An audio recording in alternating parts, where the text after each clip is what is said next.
राष्ट्रवादीच्या आयुष्यात कधी पटलं नाही. राष्ट्रवादीच्या नेत्यांसोबत आज सोबत बसलो असलो तरी बाहेर आलो की उलट्या होतात. तानाजी सावंतांचं विधान तर सावंतांच्या प्रश्नावर अजित पवारांनी बोलणं टाळलं. तानाजी सावंतांची हकालपट्टी करा, बिनशर्त माफी मागायला लावा. हाफकिन संस्थेला माणूस म्हणू शकतात, ते काहीही बोलू शकतात. अमोल मिटकरी आक्रमक. काँग्रेस राष्ट्रवादी सोबत बसताना आम्हाला मळमळ व्हायची, ते आम्ही ठाकरेंना समजावून सांगत होतो. हीच भावना सावंतांनी बोलून दाखवली. संजय शिरसाट यांच्याकडून सावंतांची पाठराखण. भाजप आणि शिंदे गटाकडून अजित पवारांचा अपमान. शरद पवारांसोबत असताना अजित पवार बाग होते, त्यांच्यातला स्वाभिमानी बाण कुठे हरपला? पवार गटाच्या महेश तपासेंचा टोला. तानाजी सावंत राज्यकर्ता म्हणून लायकीचे नाहीत, एवढीच मनमळमळ होत असेल तर म्हशीचे इंजेक्शन आणि डॉक्टर पाठवते. रुपाली ठोंबरेंचा तानाजी सावंतांना निशाणा. वैभव नाईक 15 मिनिटात घटनास्थळी कसे पोहोचले? शिवरायांचा पुतळा कोसळला, यात वैभव नाईकांचा हात तर नाही ना? निलेश राणेंचा ट्विट करत प्रश्न उपस्थित. माफी मागायचं नाटक करू नका. महाराष्ट्रासमोर तुम्हाला 100 वेळा नाक रगडवायचं लागेल. भविष्यात मोदींनाही माफी मागावी लागेल. राजकोटवरील पाहणीनंतर संजय राऊतांची टीका. पुतळा नेव्हीनं केला किंवा पीडब्ल्यूडीनं असा वाद घालण्यात अर्थ नाही. अजित पवारांनी सरकारमधील नेत्यांचेच कान टोचले. शिल्पकार पळून पळून जाणार कुठे? अजितदादांचं वक्तव्य. काँग्रेस नेत्यांचं शिवाजी पार्कमध्ये आंदोलन. शिवरायांचा पुतळा डोक्यावर घेऊन वर्षा गायकवाडांसह कार्यकर्ते आक्रमक.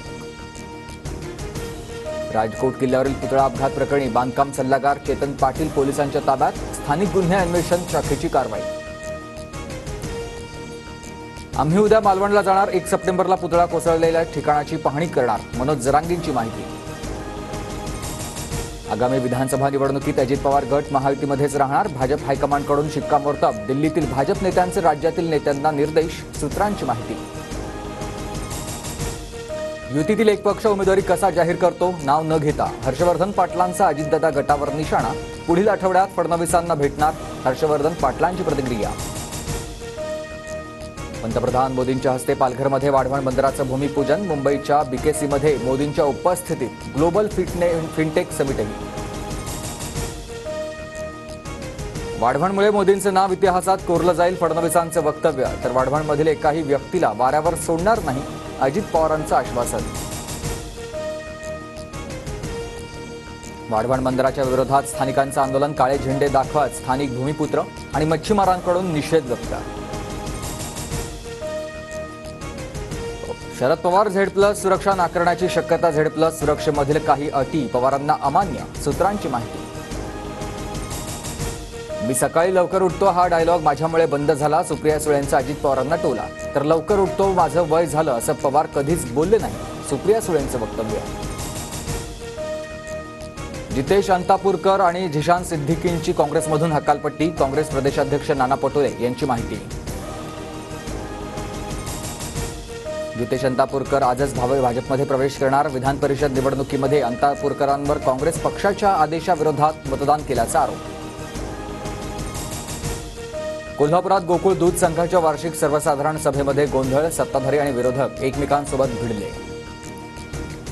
विधानसभा निवडणुकीसाठी संघ भाजपसोबत मैदानात उतरणार. केरळमधील बैठकीत निवडणुका, नवीन अध्यक्षांची निवड यासह संघाच्या विविध विषयांवर चर्चा होणार. गाडी पकडल्यानं आमदार संतोष बांगरांची आरटीओ अधिकाऱ्याला शिवीगाळ. Audio clip viral. बदलापूर अत्याचार प्रकरणातील आरोपी अक्षय शिंदे लैंगिक विकृती पाहूनच त्याला सोडलं. अक्षय शिंदेच्या पहिल्या पत्नीचा जबाब. भारत जोडो यात्रा लवकरच सुरू होणार. राहुल गांधींकडून मार्शल आर्टशी संबंधित व्हिडिओ प्रसिद्ध करत माहिती.